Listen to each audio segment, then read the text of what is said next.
Good afternoon and welcome back to another edition of NCIA's Industry Essentials Educational Webinar Series. I'm Brian Gilbert, the Deputy Director of Events here at NCIA, and as always, I'm very thrilled to welcome all of you to another edition of our online educational platform. In case you missed it, this is the first of two Catalyst conversations that we're presenting this month in honor of Black History Month. And if you did miss yesterday's session, I couldn't highly encourage you anymore to head to our website to view that recording as soon as it's made available later this week. All right, well, let's get this show on the road with today. So another year, another set of opportunities.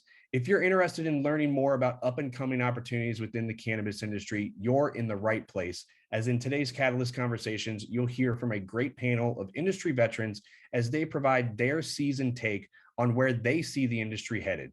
Whether you're new to the industry or have been at it for a while, sit back and settle in for this great discussion designed to level up your staying power within the industry.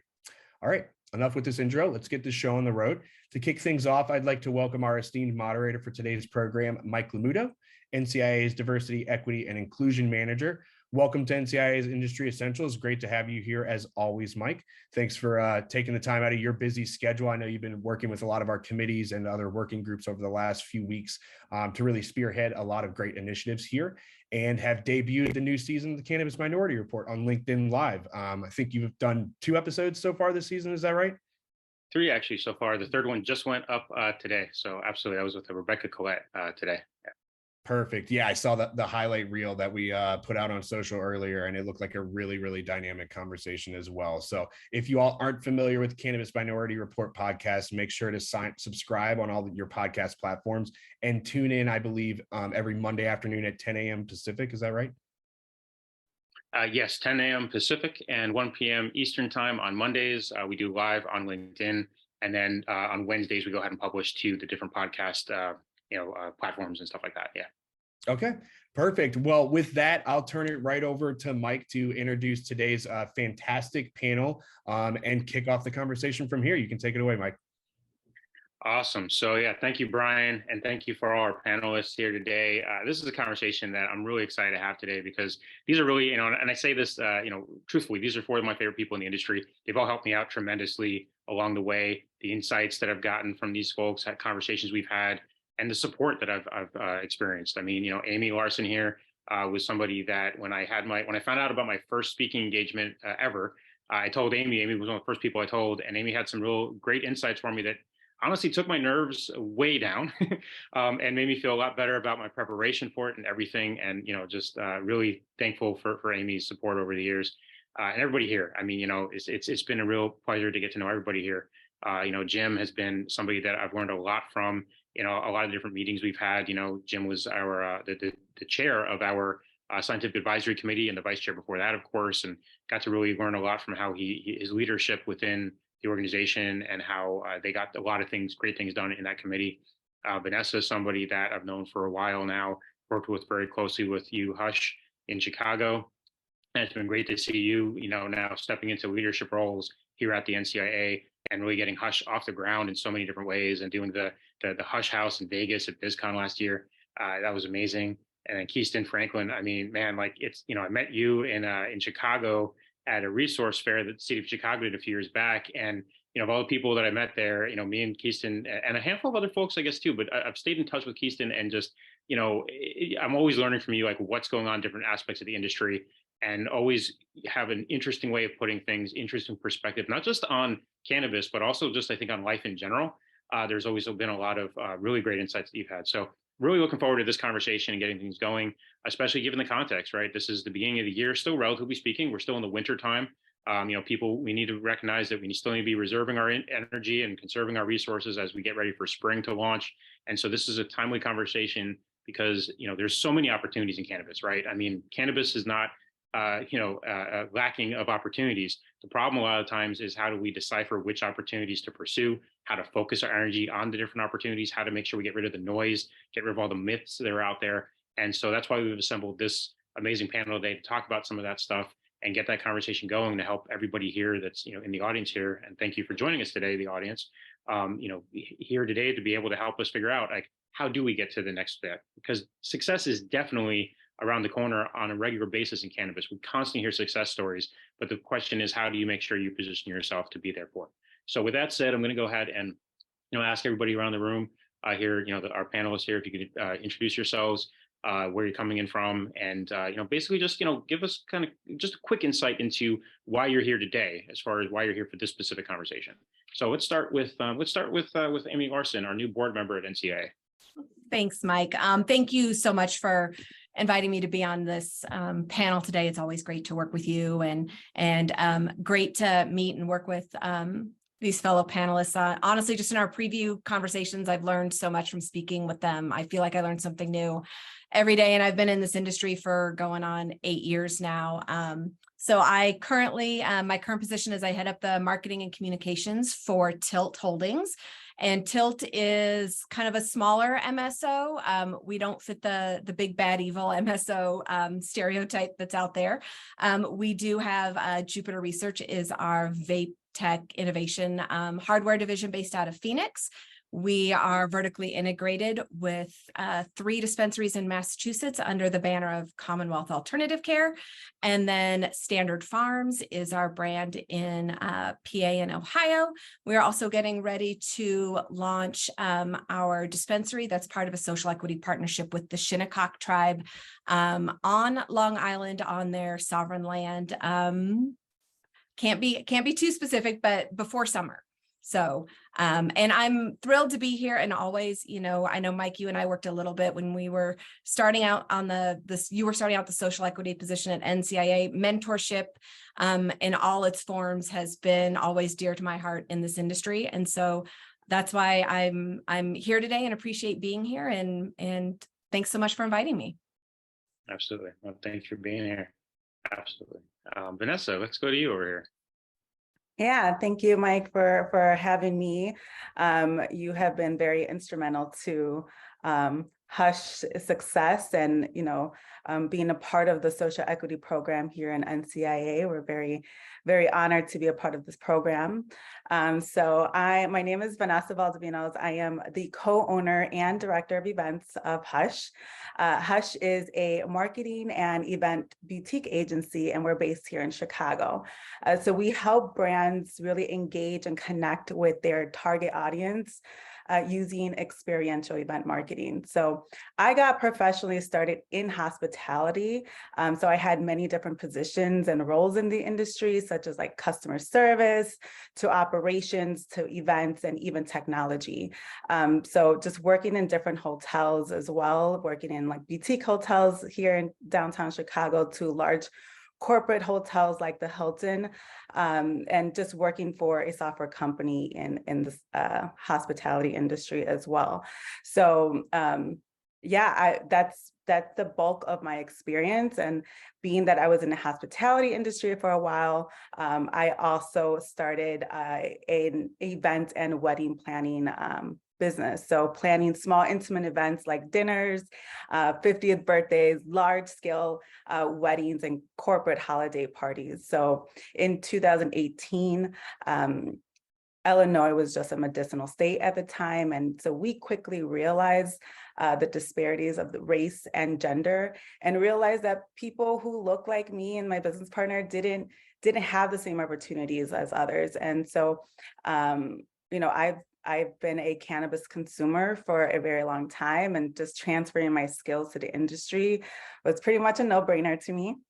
Yeah, so, absolutely. Yeah, so just being able to work with social equity applicants and operators, and giving them the opportunity to grow their brands, by just disrupting the way the world experiences cannabis brands. And so for us, experiences is all about sparking conversations and being able to give attendees at the events, new ways to immerse themselves in brands and leaving really long-lasting impact. So I personally have a passion for event marketing, and I'm really excited and honored to be a part of this panel with wonderful thought leaders in the space. So I would look forward to this conversation today.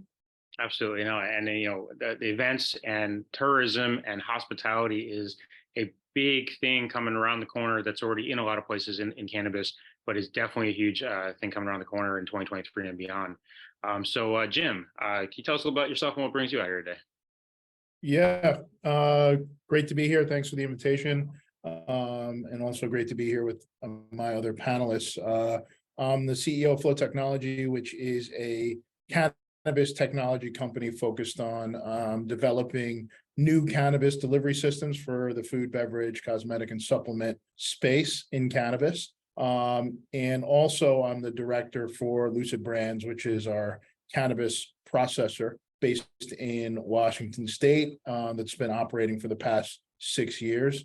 I also own a cannabis research license here in Washington. So, basically everything we do is based on looking at how to take cannabinoids and introducing them into products. We've been researching that for years now. We've been developing new technology solutions for years. But really the reason for me being a part of the Catalyst conversation is, we take very seriously thought leadership. As you mentioned, Mike, I was the chair for the Scientific Advisory Committee. I also am the current co-chair for the Social Equity and Cannabis Task Force here in Washington State.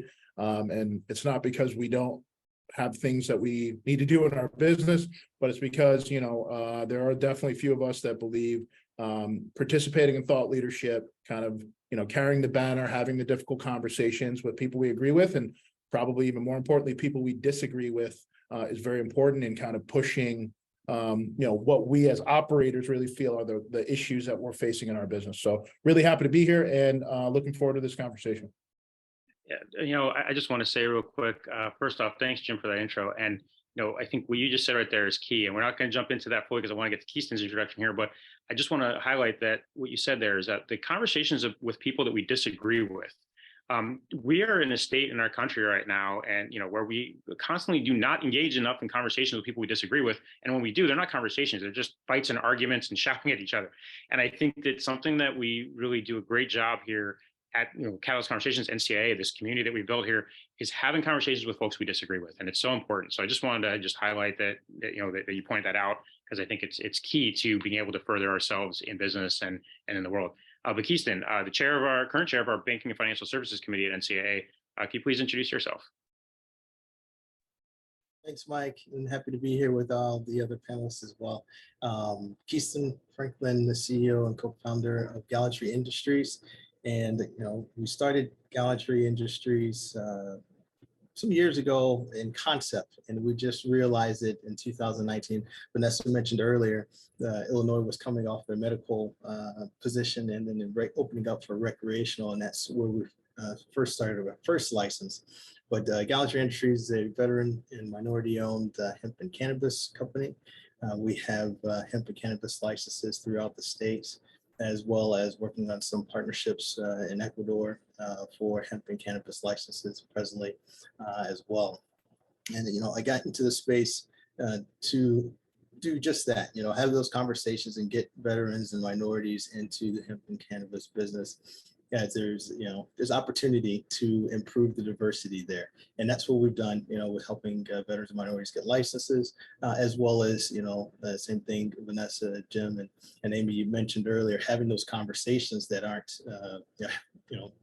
being heard, or having those conversations and giving some, a voice to some of those situations or obstacles or whatnot. So very happy to be here, and I'm very excited to listen and have those fun and tough conversations here in this panel. So, absolutely.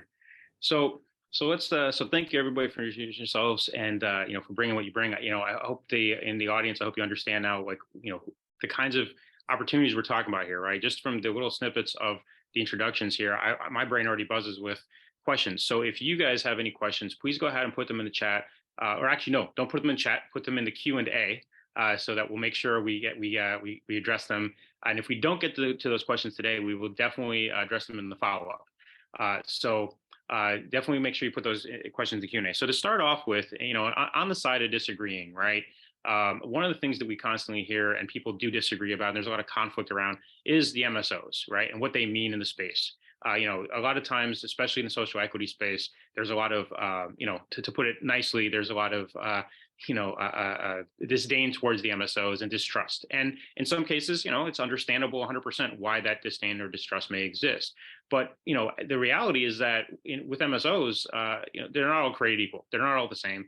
And the real goal, I think, for a lot of people and a lot of brands and a lot of companies is to actually become a multi-state operator, not just to stay in your space. So what I wanted to do here is ask Amy, could you talk to us a little bit about kind of like what kind of opportunities do exist with working with MSOs? Like, what can you tell us about the fact that your MSO maybe is a little bit different than other ones? So yeah, Amy. Yeah, absolutely. And I think, I think, Mike, it's a great place to start because, when we talk about MSOs, we all have, this vision of, the True Leaves and the Harvests and the Curaleafs and the Columbia Cares kind of opening up and taking, all of these dispensary licenses. What's needs to everybody needs to keep a little bit in the back of their minds is those are the ones that we hear about all the time because they have the loudest voices, right? Now there are, Tilt is, we're an MSO, but in a much different, position, and we have a much different mindset. We knew starting out of the gate that we were not going to be able to, compete for shelf space and retail buying space and that kind of stuff. So we really have positioned our approach to the industry to be more of a collaborator and to kind of serve, cannabis brands who are looking to expand, but almost from end to end, whether it's, supply chain, it's hardware for your device. We work with a lot of brand partners whose products we manufacture and then produce and distribute out of our Massachusetts facilities, as well as Pennsylvania and Ohio. And that was a very strategic move, or a very intentional strategic shift for us, because we started to see what was happening, especially in Massachusetts, was happening at a much quicker rate than it had happened in some of the other states like Washington, like Colorado. And what I'm referring to is this like dramatic price compression where the cost for a gram of flower dropped in half in a year's time.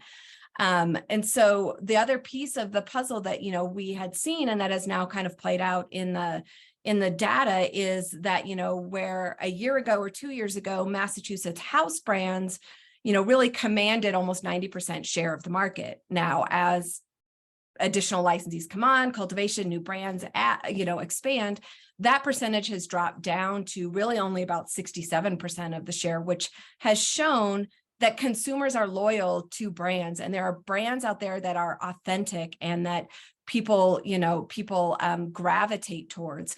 And so what we've done, both on a very intentional way, is create this brand partner strategy where we partner with brands like Her Highness, which is a woman-owned brand.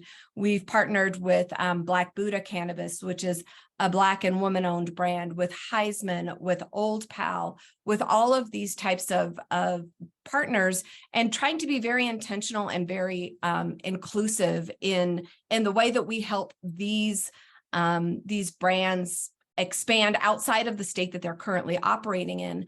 But what we've also found with a lot of these brands, Mike, is that the expertise and kind of the mentorship and the helping to grow from our team, a lot of these brands really kind of rely on, what we're seeing in the field, our depth of, wholesale reach and expertise, what we're hearing from dispensaries, what we're hearing out in the industry.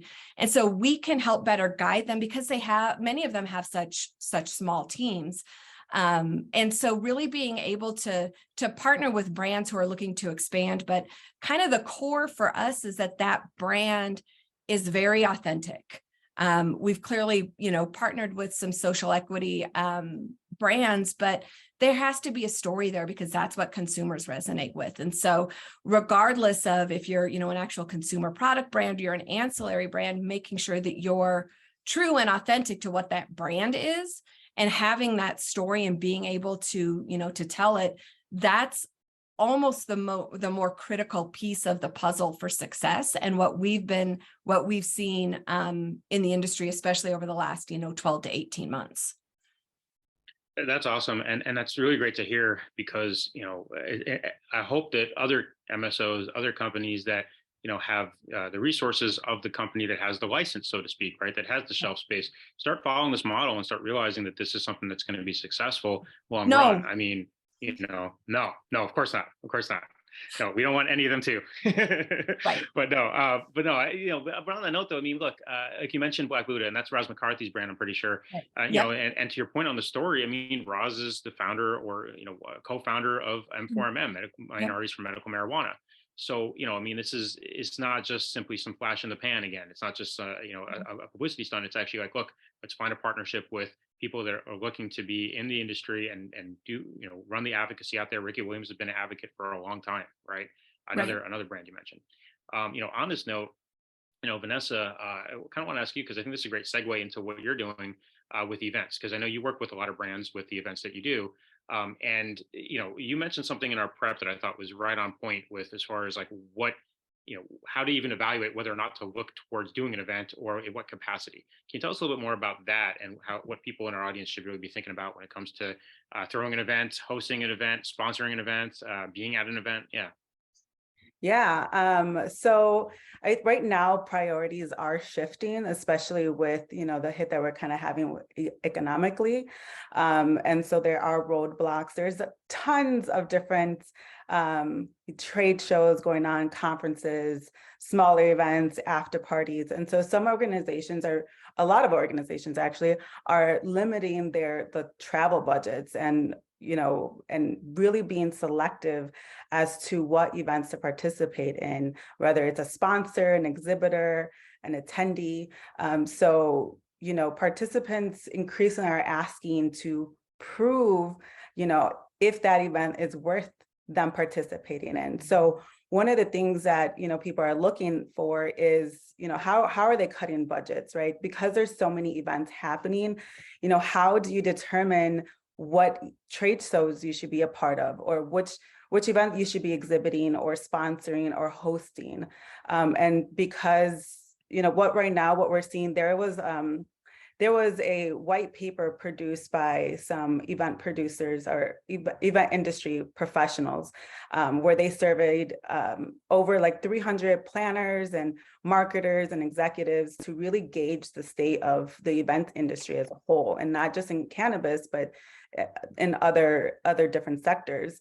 And so what we're seeing is that trade shows generally, they run like a high lead generation, and statistics show that 80% of those leads are never even really followed up on. And it's, it looks good on paper, but it doesn't really drive transactional value. So right now what we're seeing is micro events being on the rise. And so if you are part of, moving away from like the standard trade shows and really looking at offsite events, we know there's like a ton of people coming into trade shows and they, because they have. So let me ask you, I'm sorry to cut you off, but the thing that I'm hearing here is, how do you then determine, right, regardless of trade show or whatever type of event it may be, it could be a small private party, right? Like, what would you say to somebody as far as like how to determine whether they should do it or not? Like, how do you determine whether or not you're going to do an event or whether or not you're going to sponsor something or attend a trade show? Like, what's your take on that? So the first thing to look at is like your goals, going back to the drawing board. What is your business goals? What are your goals for the year? Who are you trying to drive? What kind of customers do you want to attract? Going back to like what Mike loves to say, that client avatar. Who is your ideal client? And do these events bring in the target audience that you need? So really just going in within and asking those questions before even going out and figuring out what ways to participate in. Do you want to participate in a sponsor? Does that make sense to you? Does being an exhibitor or just attending an event? So it all goes back to going back to your business needs. Awesome. Yeah, I would add to that. That's a great point, Vanessa. As a business for us, it's always, well, one, you only have so big of a budget, right? So to exhibit, it's pretty expensive, but to attend, oftentimes it can be a little bit more feasible. For us, we look at it, based on our goals, and, locally, we participated in the events that, where we're trying to target customers, let's say, with our brand or with our company. But, there are oftentimes a lot of the conferences we attend, we're either participating as a speaker or going to see other industry personnel or to go and get educated. Like, for instance, next week is a research conference, a cannabis research conference in San Diego, the Emerald Conference, where we go literally just to educate ourselves. Anyone who spent a bunch of time around researchers, typically they're not the best business people. So, the amount of business you can get done may be limited, but, we learn a lot. So it's really based on your goals, Vanessa. I would completely agree with that. So Yeah, and on that also note with the research, and I'm sorry, Vanessa, go ahead, yeah. I was just gonna say, even on that, like going back and making a list of all the trade shows and events that you participated in last year, and kind of evaluating and seeing, did those events work out for you? Did they bring in, the clientele that you needed? What worked, what didn't work? Right. You might end up finding out that the thing that was actually the most successful was the thing that cost you the least, that was right in your home, that was a small event with 23 people instead of 5,000, right?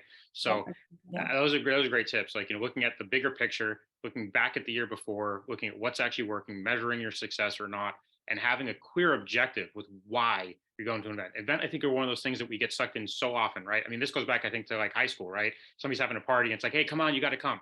And at the end of the day, it's like, we can't have that mentality when we're running businesses and trying to figure out how to, navigate our limited budgets and create that competitive advantage. But Jim, you mentioned something that I think was interesting that I want to make sure we touch on here too, is the research side of things. Because there is a new Medical Research Act that has passed. And I think that there's probably more myth than there is understanding of what that research bill actually looks like for people in reality. So could you tell us just a little bit about, is that some great opportunity that exists now for people? Should people be figuring out how to go and do all this research because the government has said we can, or like what is really the situation? Yeah, sure. I can shine a little bit of light on that. As mentioned, we have a cannabis research license, a state issued cannabis research license here in Washington. All that means is we have an official license that lets us, per the state, study cannabis. That's just a license to spend money with maybe never seeing any return on that. But more than anything, the research bill, which was really exciting, and you could check it out. I'll drop a link in the chat for people who want to check out the bill. But it was the Medical Marijuana and Cannabidiol Research Expansion Act, and really it's a new law that streamlines the approval process for research and cannabis manufacturing. And it permits the use of federal funds to study the health effects of cannabis without approval from multiple federal agencies. Anyone who's tried to get, let's say, a federal cannabis research bill, one that you find common with universities or research institutions, essentially they're getting a DEA-approved Schedule I license to study cannabis. As we all know, cannabis is still a Schedule I drug. Up there with heroin, LSD, and MDMA as having no beneficial therapeutic benefit per our federal government. And so in order to study cannabis with a federal license, you have to get that specific license types. And generally that involves jumping through many, many hoops and appealing to multiple agencies at the federal level in order to get approval to study that. And historically, in order to study cannabis, you had to then request with the approval of usually one of the agencies, the NIH or the DEA, with that license, you have to request cannabis, which was really coming from one institution at the University of Mississippi, which the cannabis might as well be from the 70s. It is in no way similar to what you can purchase on the shelf today, certainly not in my state or any other state where I've purchased cannabis legally.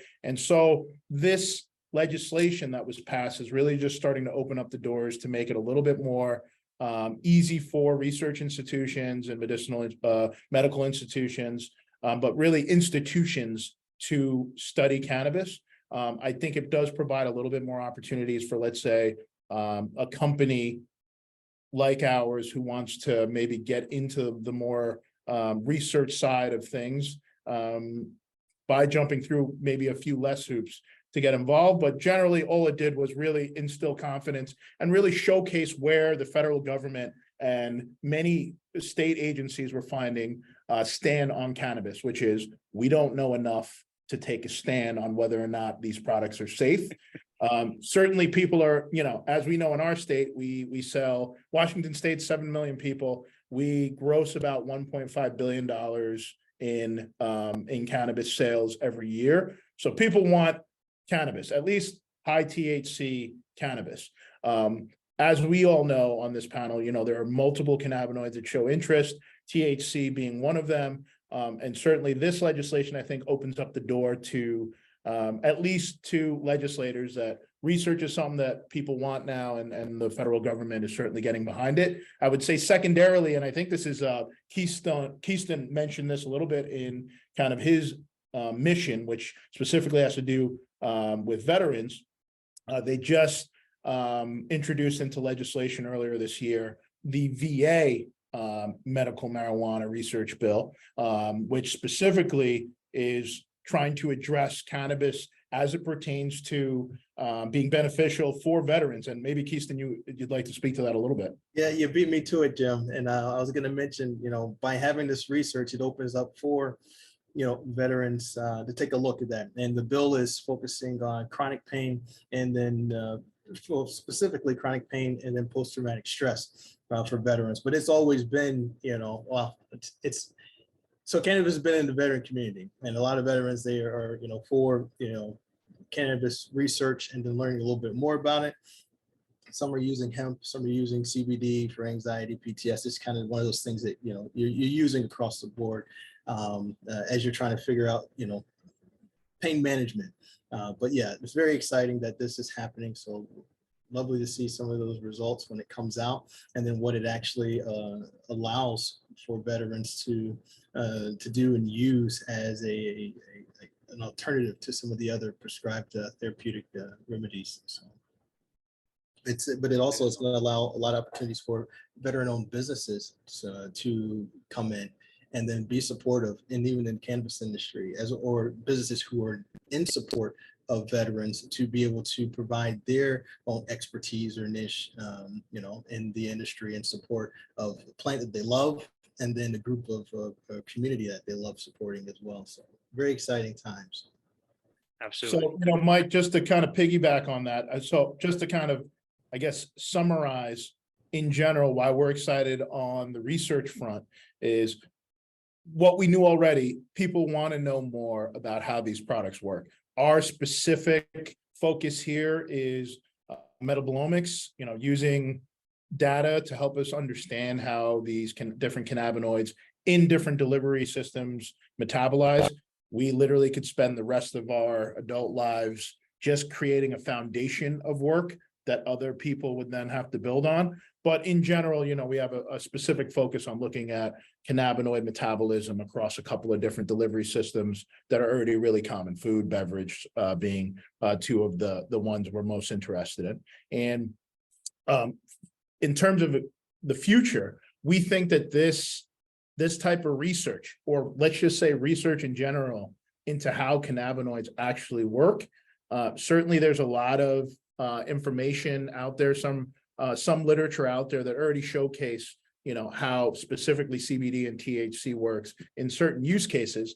But as the market expands in terms of the products offerings, using products that are currently available on the market to now study how these products interact, especially at the titration amounts people are using, in the therapeutic sense, people are using many hundreds or even thousands of milligrams of certain of these cannabinoids, whereas in certain, let's say, introductory recreational cases, maybe people are using single-digit milligram amounts. So in order for, and this is something that the FDA commissioner came out in her statement earlier this year at the end of January, specifically pertaining to hemp, is that there are still safety concerns on volume, on usage types, and also prolonged usage, what effects these have on people's safety. Certainly, obviously, as proponents of cannabis, probably the tougher thing for us, especially people like us who are researchers, where we see a lot of opportunity, is if we can really help understand not only how these products work, but maybe what are some of the things that are a safety concern with, let's say, high volumes of consumption or high volumes of usage of specific cannabinoids, identifying those things and speaking about it openly and publicly as people in the industry, I think that'll help shine a lot of light on the direction that companies should be going or looking to go in the future. Absolutely. No, I appreciate that. And, what I'm hearing really more than anything else here is when it comes to all this research, right, is that something that we've talked about in this industry is that we don't have enough codified research. We don't have enough standardized research. The data has been challenging to figure out and get and everything like that, right? And so what I'm hearing here is, okay, look, institutionally speaking, it's going to be easier to do research. But maybe for it's still not going to be like, you can't just have a dispensary and say, I'm going to start doing a research, along these lines. But what we can do when we're talking about these brands and these companies creating products is start to, look towards the research that's coming out, because that research that's coming out is going to give us a lot of insight. So I think that's really what I'm taking away from this, is that the opportunity here, if you're in the audience here listening, is start paying attention to some of the stuff that's coming out of in the scientific space. There was somebody in the Q&A we'll get to in a second here that mentioned being in the science field, right? Start paying attention to what's coming out there, because that's going to start dictating what kind of things you can or can't do. One other thing I wanted to get to here before we do switch to the Q&A here is Keiston, you're in the hemp space and the cannabis space, and so when we're talking about the different cannabinoids, we're also, in your case, you're also talking about, as fiber and synthetics and things of that nature. It's not just about the consumption of it. So the question I have for you really is, what are you seeing as far as in the different states, especially in the South? What are you seeing as far as the kinds of opportunities that are coming around the corner right now in the hemp space, really, but potentially in the cannabis space down there in the South as well? Right. In the hemp space, oh man, there's opportunities are endless, to be honest with you. But one of the biggest blocks in the industrial hemp, when you're talking about fiber, herd, feed, is in the processing. There's huge opportunity in processors, not enough processors. There, maybe about 5 or 6 or a handful of them that are able to carry like tens of thousands of loads, in processing. And, if one of their machines go down, and I'll give you an example, we had an issue, we were trying to get herd, and one of the machines went down right before the holiday, Christmas time, and they were backlogged, weeks. And so, smaller micro processing is good. And then also cultivation in particular strands for industrial hemp. That's another thing. Some hemp strands are better for fiber, some are better for bass, and you'll get different time. I guess you'll get different results, I guess, on the lat, depending on where they're grown. Particularly in the South, you might have a different, I guess, composition that might be used better for a woven or an unwoven type. So I mean, honestly, the opportunities in hemp and for industrial side, it's pick one. There are over 10,000 uses for industrial hemp, from plastics to feed to construction. And there's a new bill that was put out. It was last year for infrastructure and innovation as well, and then increasing that industry, the industrial and construction industry as it pertains to hemp. Awesome. So look, so the other thing, and I said we were going to get to Q&A, we'll get to Q&A in just a second here, but the other thing that really comes up for me here, because I'm listening to everybody talk here, right? I'm saying, okay, we have Amy here talking about, connecting with brands, creating partnerships and collaborations with MSOs and brands, and doing this in different states. We have Vanessa here talking about making sure you're looking at your specific ROI when it comes to events, right? Looking at all the different types of events that are out there, because they are popping everywhere, and the hospitality side of things is just going to keep growing. We're talking about research and different types of opportunities that come out of what we find in the research, and the different cannabinoids, because we only know a tiny bit of what they do right now. And we're talking about hemp being a whole nother world of things. I think that the main takeaway here, which is I think something that's very common in our industry, is there's so many opportunities, and how do I even know where to start? And how do I know what to turn away from? And how do I know, so on and so forth, or how to even evaluate these opportunities? So what I want to pose, and this is something that, anybody here can really answer, I think, because you all had to really navigate these waters and figure out how to be focused. Because how do you manage this? How do you manage not going after all the different shiny objects and all the different opportunities that exist? So anybody here, I see Amy. Do you have some thoughts on this? Yeah, I'm happy to kind of jump in, and I think it kind of aligns with what Vanessa said too. Is you have to know who you are. You have to know what your company is. You have to know what you stand for. And really, whether you're looking, to partner for an event, to partner for expansion, to partner for whatever, make sure you find someone whose values align with yours and whose values and goals align with your company's.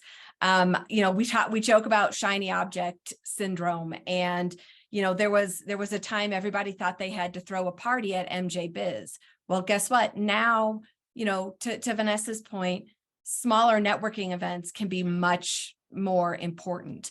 I've always, I was, became a member of NCIA probably, 2015, 2016, Mike. I've said for 8 years that networking in this industry is the most important thing you can do. And it still is. Who you know, who you trust, who trusts you. We've all had the wool pulled over our eyes at one point or another, especially in this industry. So knowing who you are, knowing what your goal is, and finding people whose values align with yours and whose mission align with yours. Like, I know that sounds really high level, but those are kind of the core things that are going to help guide you to success and help you make those decisions regarding strategic collaboration, strategic sponsorship, strategic business investments. So just always keep those in the back of your mind, and that will help your brand get wherever it's your goal to get. I think that's a perfect answer. I mean, that's I think what everybody really needs to hear on a regular basis. Whoever it is that's cutting this into pieces for social media, take heed of that answer, because I think that's something that everybody really needs to know in this industry. We too often think that we have 23 different missions that we have to carry out all at once, and we forget who we are as a result. We get pulled in a lot of different directions because of peer pressure, spousal pressure, whatever it may be, right? All the amazing things that are happening. Cannabis is, like I said, it's not lacking of opportunity and lacking of interesting things in our world right now, and it's really bringing a lot of minds together that think this way. I see some in our Q&A, Donna Murray, who actually mentioned something about networking right there in the chat, right on time with that, and the beauty of networking and what this webinar. And we've met in person, and now here we are in this Zoom. But Donna's question is: many of the panelists have some background in your facet of the industry before entering the cannabis space. What advice do you have for individuals with no background either in cannabis or in the facet of the industry that you're looking to enter? Yeah. So actually that goes a little bit to what Amy was saying, but I would like to say this, find your passion, because cannabis and hemp, it's not a get rich or, hey, I made it next year type business. It's a marathon. And it's a lot easier to weather those ups and downs, once you're in line with your passion and you figured out that niche, and you've looked at the data that's come out of the research, or you looked at, the industry and innovation where you can apply that. But that would be the very first thing, figure out, well, what are you passionate about? And then how do you weave that passion into, an industry? Over 500 plus jobs in the cannabis industry, alone. And you can monetize any one of those opportunities for your own business. So that would be my first step, is figure out what you're passionate about, and what, no matter what the sun shows up purple, that you can still go out and do what you love. Yeah, awesome. No, appreciate that. Yeah, Vanessa. I would add on to that as well. Just going back to Amy's point, networking is still one of the #1 key aspects as to why people even go out and have the motivation to go out to these events. But going to Donna's question, networking and also volunteering in different areas. I know that it's time and effort, but at least you are hands-on experience, and kind of seeing, whatever area you want to be a part of, you get to see and be a part of that, and see if that actually is the route that you want to go to. And if not, you can pivot and go somewhere else as well. Awesome. I love that answer. And, that leads us to another question here in the Q&A, which, and actually I'll throw in something, my 2 cents on that too here, Donna, is finding mentorship in the process of networking, find mentors. And if you don't find a mentor that's exactly the mentor for you, you can also kind of find several people that have different aspects of experience that could benefit what you're trying to do and help you kind of see things through and figure things out and think about things in a way that maybe you hadn't before. So mentorship is a huge part of it. I will say that I'll throw a pitch out here for our equity scholarship program at the NCIA. Anybody that's listening in on this that qualifies for social equity in the state that you're in, you are eligible for our equity scholarship program. And we do have a lot of really robust mentorship programming available in that capacity. We also have, if you're just not just if you don't qualify for social equity, we also have a lot of great mentorship for everybody else here too in the organization. There's a lot of great mentoring I see happen informally and formally. On that note, though, we have a question here. I think I want to direct this towards Jim specifically because we have Jose Delgado planning to graduate in May 2023 with an MS in medical cannabis science and therapeutics from the University of Maryland, Baltimore, looking to hit the ground running. Wondering what kind of opportunities exist for somebody with a master's degree program in this young medical cannabis industry. So he's personally looking for a mentor with a plant science degree, and he's worked as a cannabis grower. Do you have any thoughts for him? I know that, thinking about really come from the scientific advisory committee side of things, if you have any insights from your experience with working with that group of folks. Yeah, sure. Well, we need more scientists in this industry helping to tackle some of the more difficult problems. In our state, we're in the process right now putting together a cannabis commission specifically focused on the production or cultivation side of things. But in general, what I've seen over the last 9 years I've been in the industry, officially in the industry now, is people from all backgrounds kind of entering the industry in any number of capacities. Here at our facility, we have people with advanced degrees participating specifically on the development side of things pertaining to our research. But there are a lot of opportunities, Jose, for people with advanced degrees. Specifically, you're on the plant side. I would definitely suggest looking at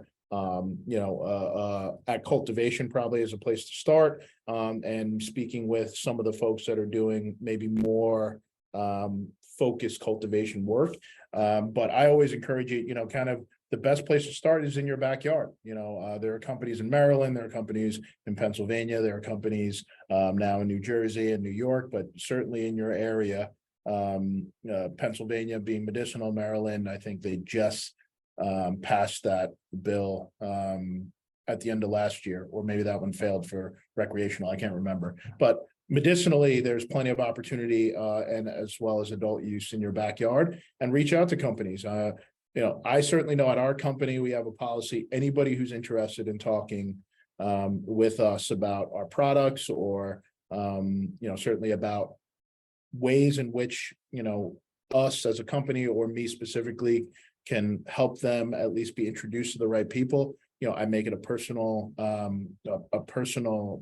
effort of mine to always connect new people in the industry, at least with people that I know. I've found that often people in our position who have been in the industry for a while, we're busy, but I think I can speak for all of us. We're always picking other people up and trying to make introductions and trying to help.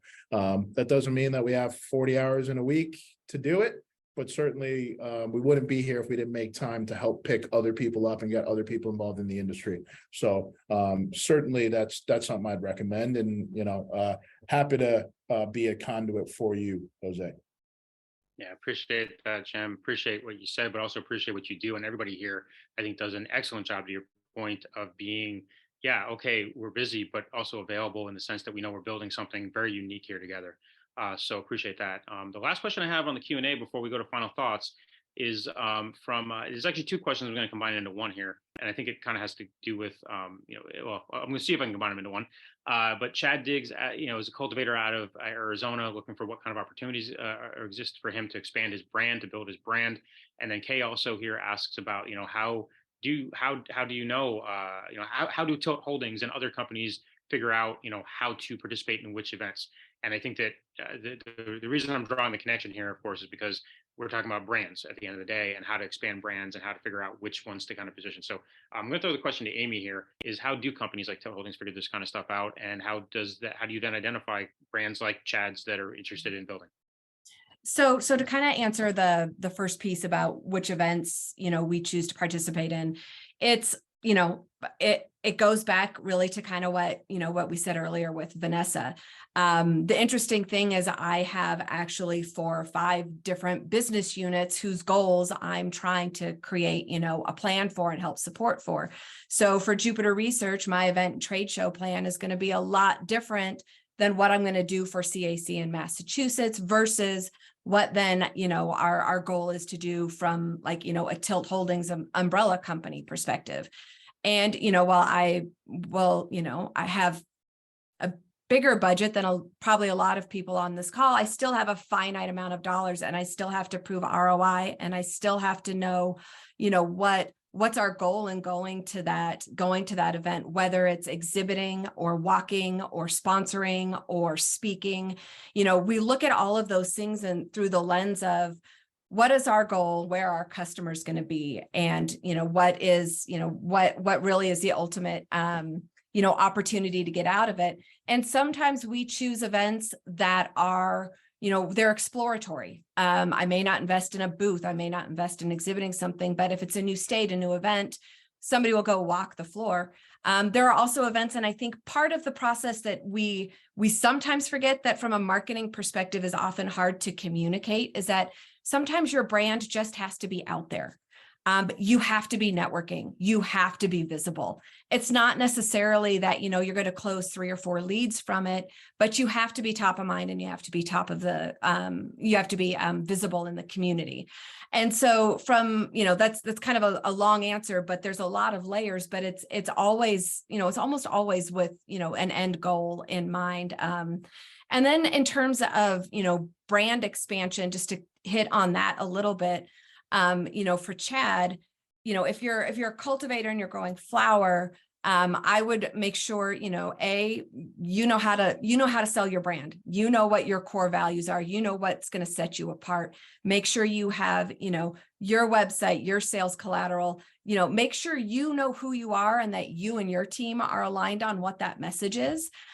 Because anything you can do to help a potential partner or, you know, I don't know if you're selling wholesale, like to a manufacturer, or if you're selling to a dispensary, whatever you can do to make that sale easiest for you or for them is going to help you be successful. And so knowing who you are, having that messaging tied up, and be responsive and be thorough. And if you don't know the answer, say you don't know the answer, because that's not the end of the world. There's a lot of answers a lot of us don't know, but waiting or kind of faking your way through it more than we all do anyway, is just going to delay that inevitable.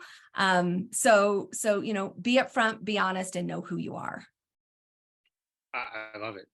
So, you know, what I'm hearing, I told you all this was going to be a great conversation today. We go in so many different places, but I think the main themes that I'm really hearing are very much the same, which is, you know, get out, you know, you want to know about the opportunities in cannabis, you want to know which ones to go after, get out there and talk to people, find mentors, find community, find a network, figure out who you are, figure out like how to not have too many shiny objects in front of you. And if you do, understand how to evaluate them, look at the ROI behind them, look at the data.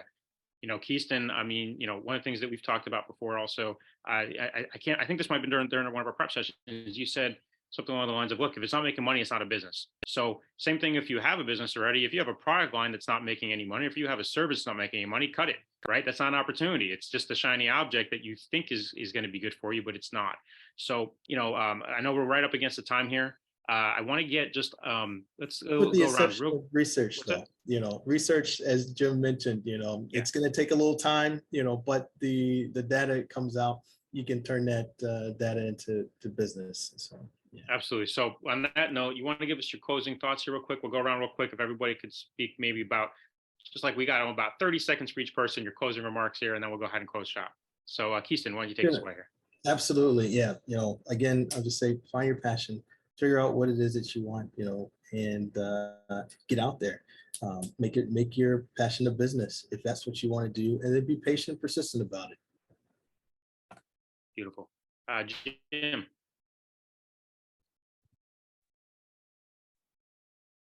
Yeah, I mean, I would just encourage anyone who's interested in getting in the industry, just, you know, weigh the costs. I mean, this is it's a business, not a hobby.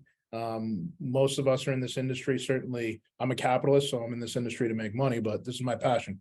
I love cannabis. I love building things. I love learning new things. And we didn't survive in some instances and thrive in others for the last 9 years because we're just passionate about it. We're business people. You know, you have to not only, you know, find your passion, but you have to then do the heavy work, you know, do the work. You know, it's heavy. It's a heavy lift running any business. In most industries, 70% of those businesses fail in the first 5 years. If you want to beat the odds, and I would say it's probably even more difficult in cannabis. If you want to beat the odds, make sure you follow all the standard business procedures. Have a good plan, write it down, have a good team, make sure you're well capitalized. No businesses runs on hopes and dreams only. They need money in order to survive, is what I found. So that's what I would suggest. Awesome. Appreciate those closing remarks. And Amy, what do you got for us? I think Keaston and Jim summed it up a lot. The only, kind of final point I would add is that this industry is not for the faint of heart. It is a lot of work. It is a lot of fun, but the memes where everything's on fire and the dog sitting there going, it's fine. It's fine. That is on the daily, and we do it because we love it. So make sure you love it. Absolutely. And Vanessa, what would you like to say to us before we head out? Yeah, I think just going back to the drawing board and really looking into your brand identity, figuring out what your vision is, what your mission is, what your goals, and the messaging. And so once you have that, and any company or any person in whatever capacity that you work with, make sure that they actually listen to you and they align with your vision and your mission, and they make genuine efforts to cater to your business needs. And when you do find, that company or whoever that you do align with, make sure that you are nurturing that relationship. And like how Amy mentioned, being transparent and communicating. I love it. Well, I appreciate everybody for joining us today. Thank you so much to our panelists. I love how much, just passion, as we all mentioned, your passion and experience you bring to the table and how much you're willing to share it. So really take heed of these words put out here on the stage today, because I think this is really important stuff to be able to figure out how to navigate this industry and make sure that you are also here 8 years from now, 9 years from now, and navigating this along the way. So thank you so much, everybody, for joining us. I'm going to hand off to Brian now to close this out, and we'll see you sometime soon. Bye, everybody. Fantastic. Well, thank you so much, as always, Mike, for moderating and spearheading this amazing conversation. I was taking notes myself, so I really appreciated the amazing expertise that each of our panelists also brought to today's conversation. And I think this dovetails really well into sort of a quick teaser and heads up for all of our smaller intentional networking events that we are hosting across the country nationwide in between now and our 11th annual Cannabis Industry Lobby Days this May.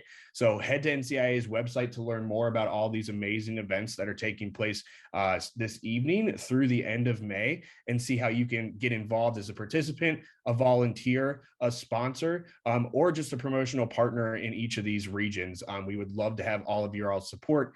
And as a quick note, NCIA members receive complimentary admission to all of our regional networking events. So there's a lot of money and value that you can secure out of securing an annual membership following today's call, and that you can sort of funnel into your lead generation process over the next few months and really take your specific regional activities to the next level. So with that, we're going to close out today's program. As always, like I did mention, these events are all taking place up to and leading into our 11th annual Cannabis Industry Lobby Days. There is no better way for you to have an actual hands-on approach and impact in our federal advocacy efforts than joining the association and then taking the time out of your busy schedules, of which I think most of the people on this call actually have done over the past few years, so they could speak to you about how amazing of an experience this is, to join us in DC over 3 days for an amazing bevy of meetings, networking, and educational opportunities, all in and around Capitol Hill.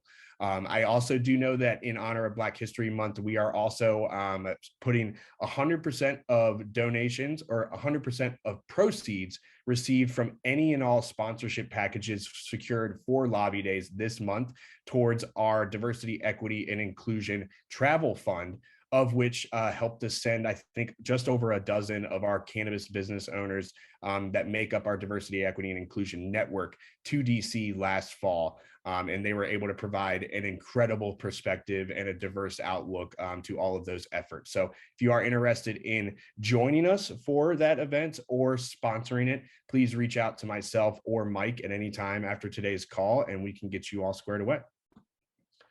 All right. Well, as our speakers leave the stage, we'll leave the room open for another few moments or for a few minutes to pass those connection requests along via the chat room and answer any questions that you might have in the Q&A board. I see people posting there and commenting back and forth. So thank you all so much for the amazing engagement on that element of today's program as well. We'll leave you all today with this end of event credit sequence that highlights the 75 plus member businesses that Mike has brought into the NCIA fold over the last 3 years through our diversity, equity, and inclusion program. If you are interested in joining this group of amazing businesses and you would qualify, head to that link that I popped into the chat room to learn more and reach out to Mike following today's program. And stay on the lookout for some upcoming Catalyst conversations to be scheduled for later this spring and summer. And with that, thank you all so much. We'll see you all next time, and look forward to seeing you all at all these in-person events upcoming over the next few months. Thank you all so much. Mm-hmm.